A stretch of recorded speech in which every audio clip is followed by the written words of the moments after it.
Dios les bendiga, mis amados hermanos y amigos. Bendiciones de lo alto. Le habla su hermana en Cristo, Wilmer Rodríguez. Una vez más por acá, por este su espacio, oasis de bendición, donde las ricas y poderosas bendiciones de nuestro Dios se derraman por medio de su palabra. Amados hermanos, amigos, seguimos por acá en esta serie de devocionales en el libro de los Hechos, donde nos encontramos en el capítulo número 28, donde hemos visto ya una serie de devocionales porque el apóstol Pablo en este capítulo llega a la isla de Malta. Luego llega a Roma. Una serie de dificultades, un naufragio, pero personas que lo reciben, personas que se alegran porque lo ven llegando a Roma. Y él llega encadenado por la causa de los judíos que lo acusan, y entonces es apresado y él apela al César. Y él dice, no para acusar a mi nación, sino porque él es inocente. Y aún declarado inocente, el propósito de Dios es que él llegue a Roma. Habíamos dicho que no llegó a Roma quizás con el propósito y de la manera que él quería. Llegó a Roma por medio del propósito de Dios. No llega como un gran general, no llega como un gran político, no llega con un gran reconocimiento como un gran filósofo. Llega encadenado y preso, pero con la libertad y el poder del evangelio. Aunque la esperanza de Israel es el Mesías, y el Mesías ha escogido a lo suyo y lo ha enviado allá a Roma, que es su apóstol Pablo, se encuentra encadenado. Y habíamos dado ese título a ese devocional, una esperanza encadenada. Pero también el apóstol Pablo dice en sus palabras que el evangelio no está preso. La palabra no falló, la promesa no caducó y el propósito de Dios no se frustró. Así que vamos a leer ahora este capítulo número 28, del verso 23 en adelante, porque hay muchas cosas aquí que son enriquecedoras espiritualmente para cada uno de nosotros, que cuando nosotros vemos que el plan de Dios no avanza, no nos frustremos, porque Dios tiene un propósito que en nuestra mente muchas veces no encaja. Dice la palabra de Dios en el poderoso nombre de Jesús, por medio de nuestro amado hermano Lucas, que nos deja esta carta muy poderosa, el libro de los Hechos, que es un puente entre las cartas paulinas y los evangelios, porque habíamos comenzado estos devocionales con una pregunta: ¿qué si no tuviésemos el libro de los Hechos? ¿Quién es Pablo?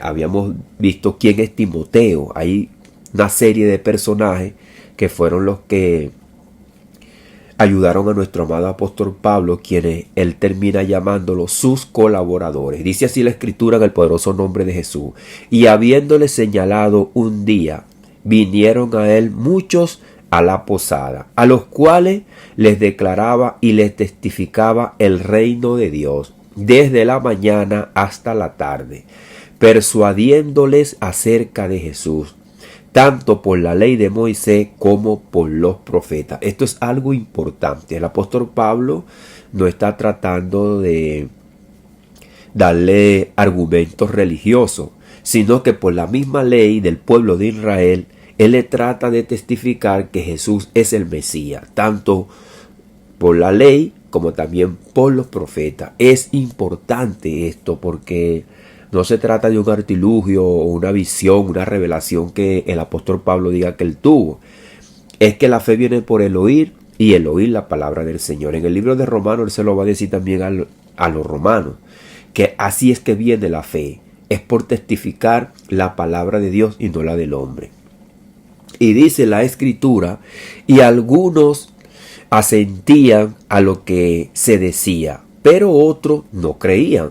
Y como no estuviesen de acuerdo entre sí, al retirarse, les dijo Pablo esta palabra: bien habló el Espíritu Santo por medio del profeta Isaías a nuestros padres, diciendo: ve a este pueblo y dile, de oído oiréis, y no entenderéis, y viendo veréis, y no percibiréis, porque el corazón de este pueblo se ha engrosado, y con los oídos oyen pesadamente, y sus ojos se han cerrado, para que no vean con los ojos, y oigan con los oídos, y entiendan de corazón, y se conviertan, y yo los sane.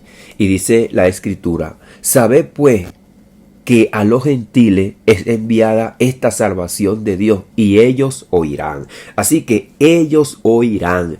Es importante lo que el apóstol Pablo le está diciendo a los judíos. Lo está llamando a celo, porque él conoce la palabra, y ya en Romano lo había declarado, que hay un celo que se emerge en el corazón de los judíos para que ellos se puedan convertir, porque están sintiendo como que Dios los ha abandonado y se ha ido a los gentiles y lo ha dejado a ellos solos.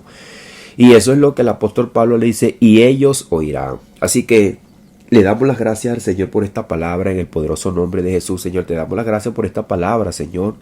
Una palabra que es alimento para nosotros, iluminación para nuestro espíritu, guía para nuestras almas, Señor, mi Dios amado.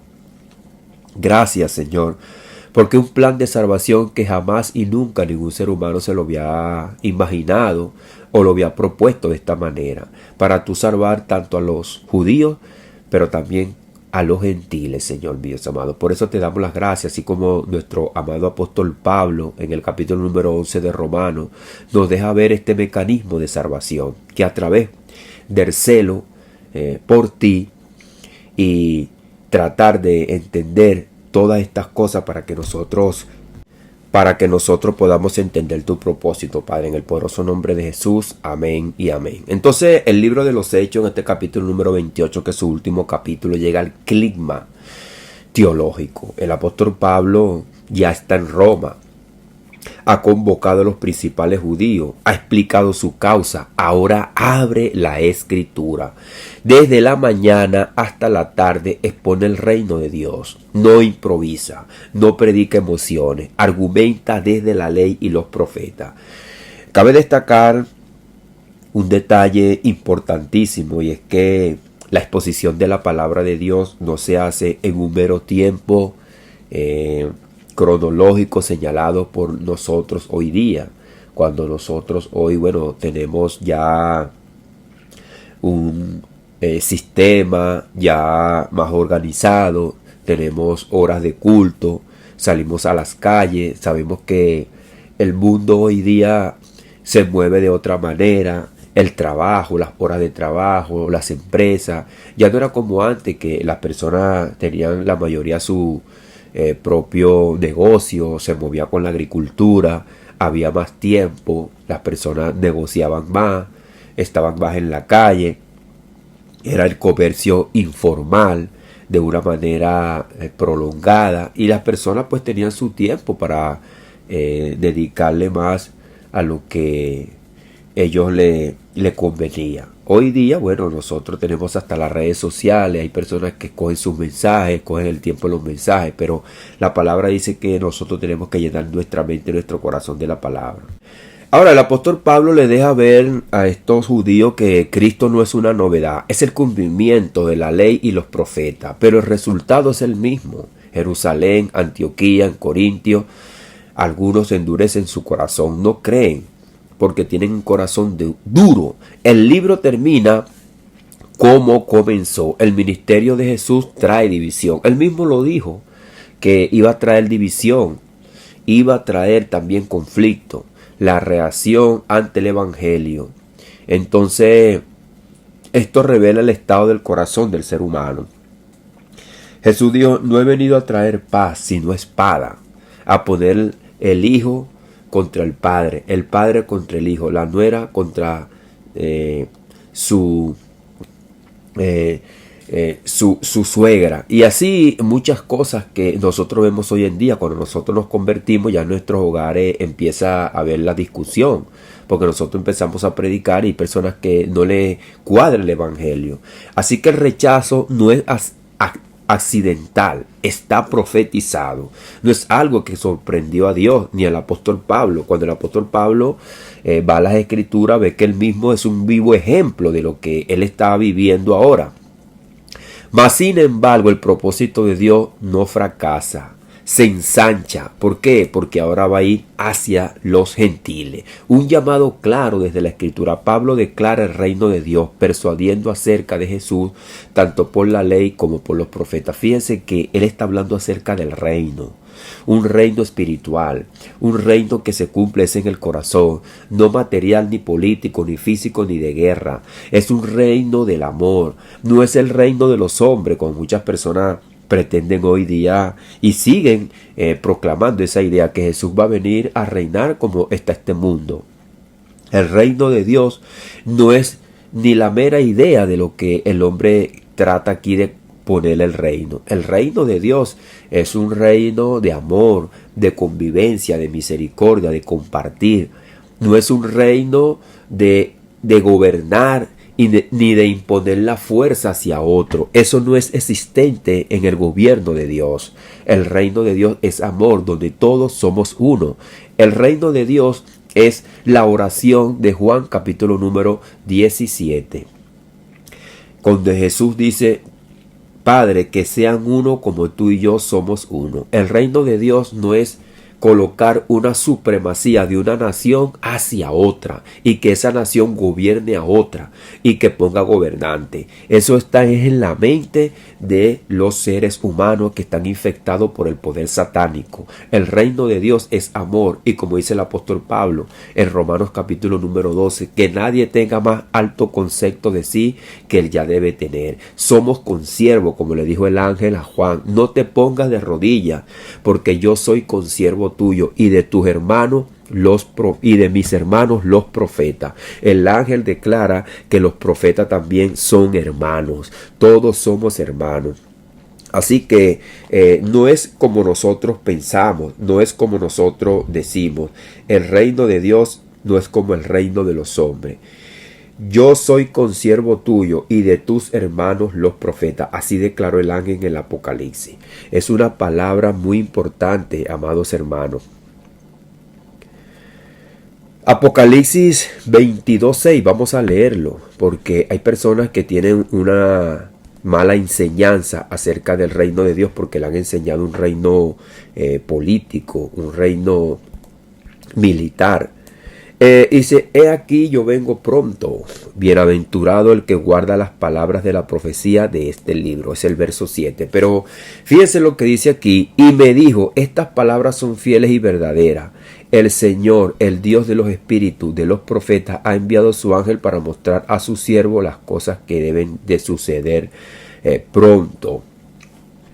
Yo, Juan, soy el que oyó y vi estas cosas, y después que las hube oído y visto, me postré para adorar a los pies del ángel que me mostraba estas cosas. Pero él me dijo: mira, no lo haga, porque yo soy consiervo tuyo y de los hermanos los profetas. Hay una teología hoy en día que no llama a los profetas hermanos, porque ellos según pertenecen a otra dispensación o el antiguo pacto.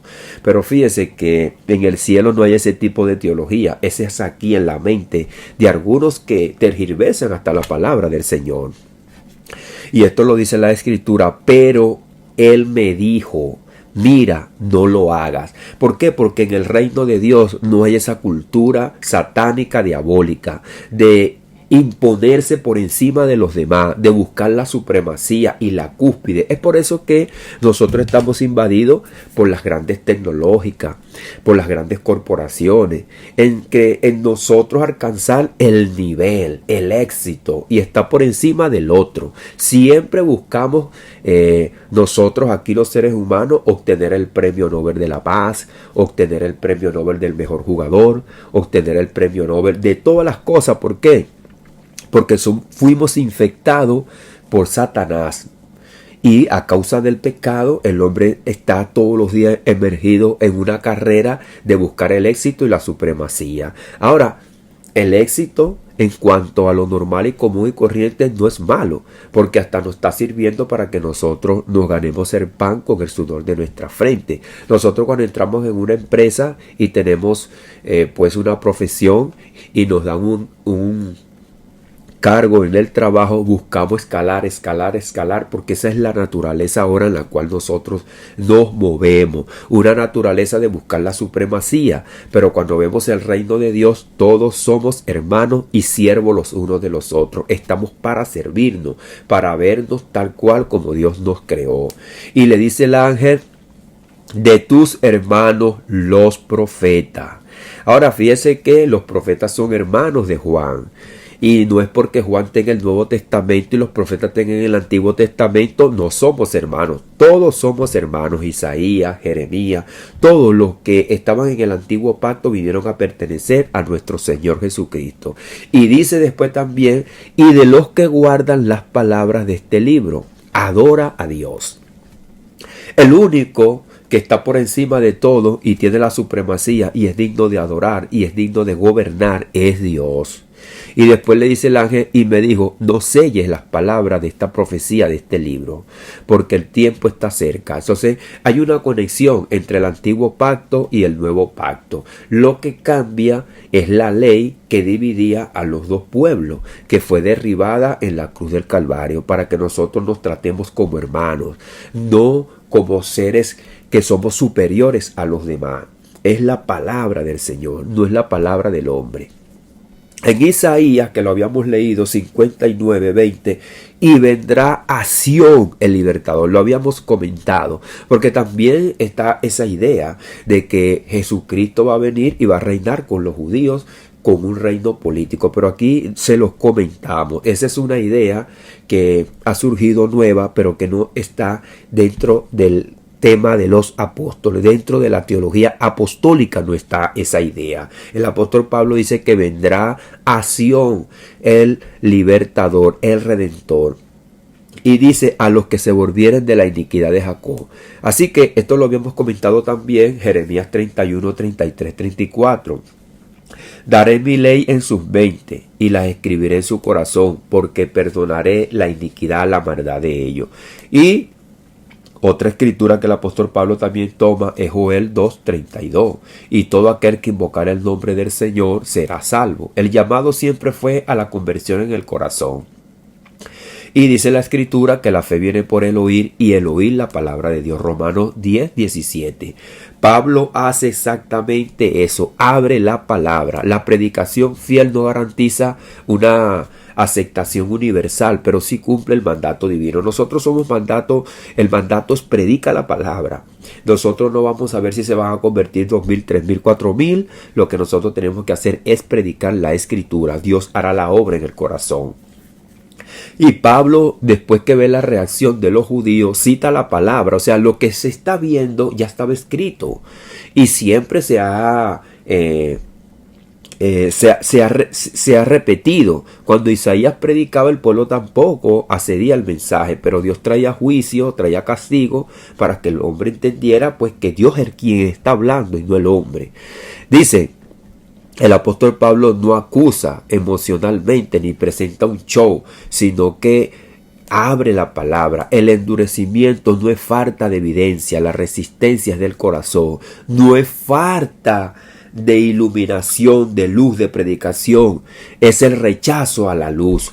Y eso es lo que dice Juan en el capítulo número 1. La luz vino al mundo, pero los hombres amaron más las tinieblas que la luz, porque sus obras eran malas. Del capítulo número 1 al capítulo número 3, Juan dice que la luz vino al mundo, pero los hombres amaron más las tinieblas que la luz, porque sus obras eran malas. Aquella luz que ilumina a todo hombre.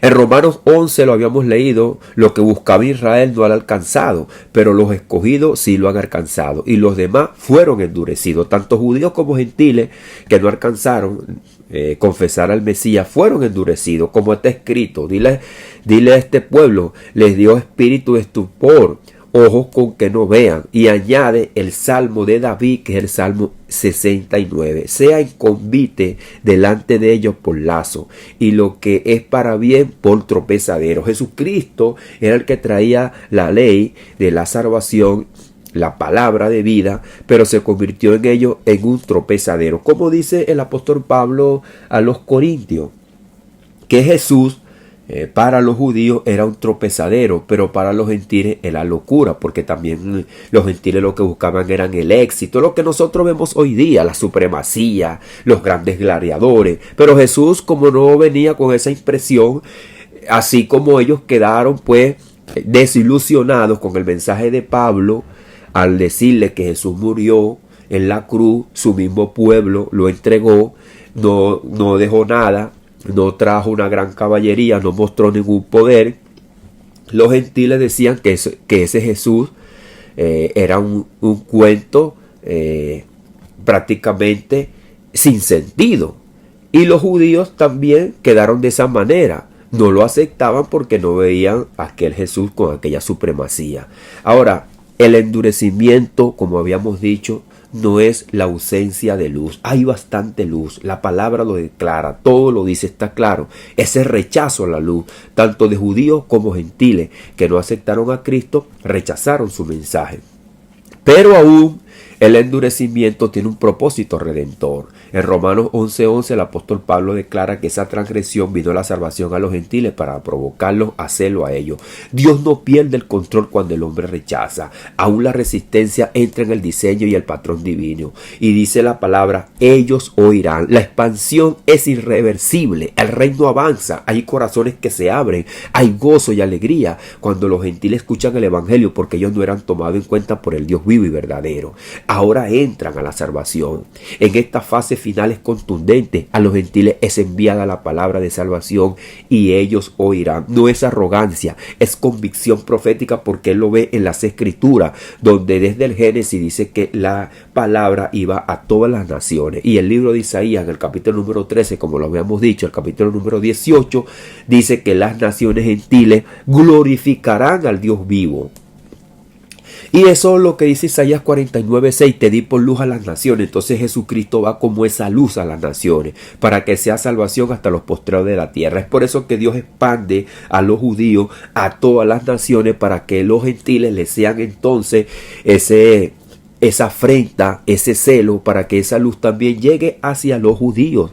Y entonces por medio de los gentiles que adoran, alaban y glorifican al Dios vivo y verdadero, que supuestamente ellos piensan que Dios lo ha abandonado en su mente, pero en la realidad Dios los está alcanzando a través de su método de salvación. Y eso es lo que entonces dice el apóstol Pablo.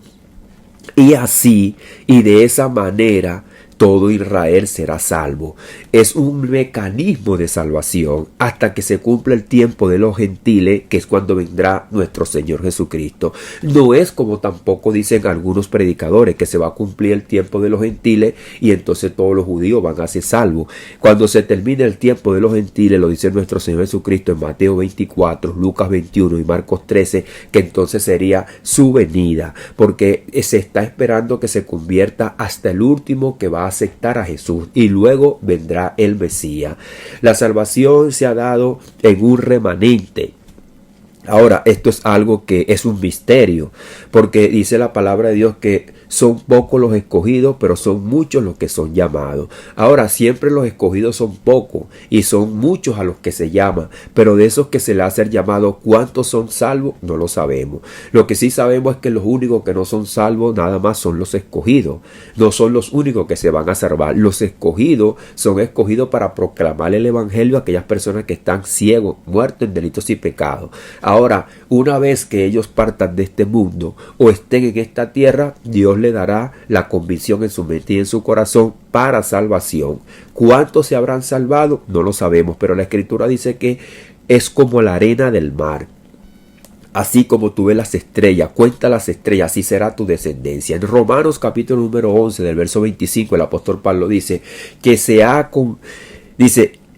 ha acontecido a Israel endurecimiento en parte, hasta que haya entrado la plenitud de los gentiles, y luego todo Israel será salvo. Ese es el mecanismo de salvación. El todo Israel, entonces, no es etnicidad automática, o sea que todo lo que depende de, porque hay israelitas que ya han muerto y no han aceptado a Cristo. No se está hablando de un periodo de tiempo al final de los tiempos.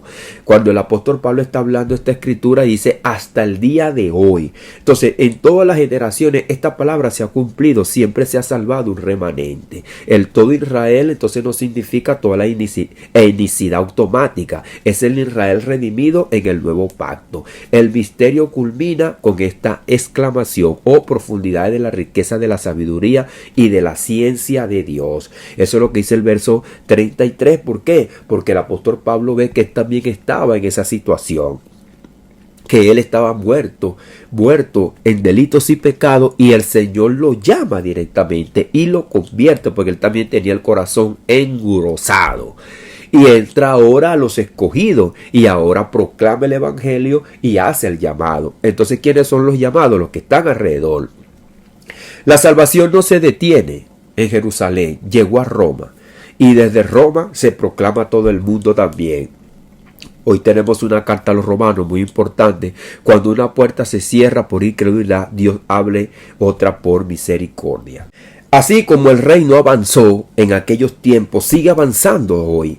Así que entre nosotros haya algunas disparidades, haya desacuerdo, haya diferencia entre palabras, como estamos hablando. Algunos creen esto, otros creen otra cosa, pero el reino de Dios sigue avanzando. Nosotros seguimos proclamando el evangelio. Hay personas que se están alcanzando. El libro de los Hechos termina abierto, no con una multitud convertida en Roma, no con un triunfo político, no con una vindicación pública. Termina con una predicación continua y una declaración firme: ellos oirán. Esto sigue hoy. Los gentiles siguen escuchando el evangelio. Los judíos siguen siendo sometidos a celo. Israel rechaza en parte, los gentiles reciben. Y el misterio soberano, Dios sigue haciendo el llamado. Ahora, lo que pasa que como los gentiles no tenían la ley, no iban a fomentar este rechazo, no iban a hacer esa persecución, porque no había en ellos ese celo. Ese celo estaba en los judíos porque ellos ya habían proclamado a Dios como el Dios vivo y verdadero, que eran de ellos, de esa nación, y ellos tenían un templo donde ellos se identificaban con el Dios todopoderoso, no como las otras naciones que tenían dioses paganos. Al suceder esto, es como cuando nosotros tenemos una pareja y nuestra pareja nos deja y se va con otro. Entonces nosotros tenemos un celo, y eso es lo que está pasando, y eso es lo que dice, eso es lo que está en la ley y en los profetas, que el pueblo no era Dios que lo iba a abandonar, sino que ellos abandonarían a su Dios, dejarían al Dios de las... Y entonces Dios va y se busca a los gentiles para crearle esta afrenta. Es por eso que ahora no es que, es como que yo diga, no es que mi pareja me dejó, sino que yo la abandoné y ella se buscó otro. Entonces, como yo estoy solo y no tengo más pareja, no sé a quién voy a ir, porque a quién Dios iban a ir ellos. Entonces yo entro en un celo, me siento celoso y busco rescatarla, quitársela al otro. Entonces ya no es que se la quite el otro, sino que es el mismo Dios, y que todos lo vamos a adorar, alabar y a glorificar como un solo pueblo.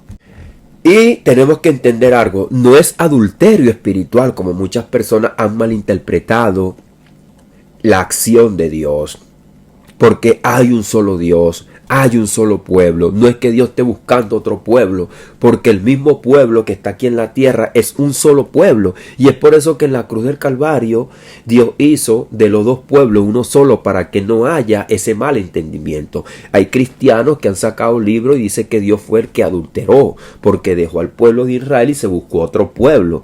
Y eso está en un mero error y una blasfemia también, porque en la cruz del Calvario el Señor dice en su palabra que hizo de los dos pueblos uno solo. Es por eso que no hay adulterio de parte del Señor. El Señor está abrazando al pueblo que lo quiera abrazar. ¿Por qué? Porque es parte del mismo pueblo, es parte de su propia creación. El Señor aquí no tiene dos pueblos con una con diferente humanidad, por decirlo así. No hay dos tipos de seres humanos, por decirlo así. Hay un solo tipo de ser humano creado en el huerto del Edén, de donde todos procedemos, desde Adán. Venimos todos de Adán, y eso es Romanos capítulo número 5, que lo habíamos dicho por acá. Así que Dios no está buscando en ese sentido otro pueblo, otro ser humano. Está buscando el mismo ser humano creado por Él. Ahora, que Él lo dividió por la ley y entonces lo volvió a unir en la cruz.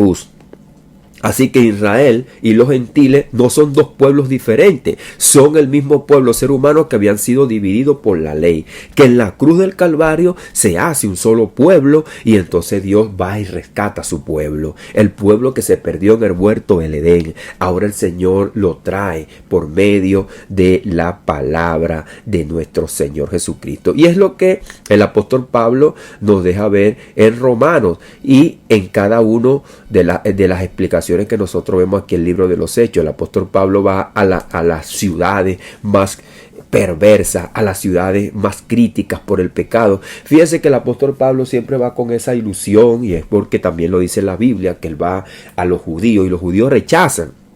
Entonces, cuando nosotros vemos todo esto, vemos que Dios tenía un plan. Así que las naciones se convierten en las más paganas, entonces no hay excusa.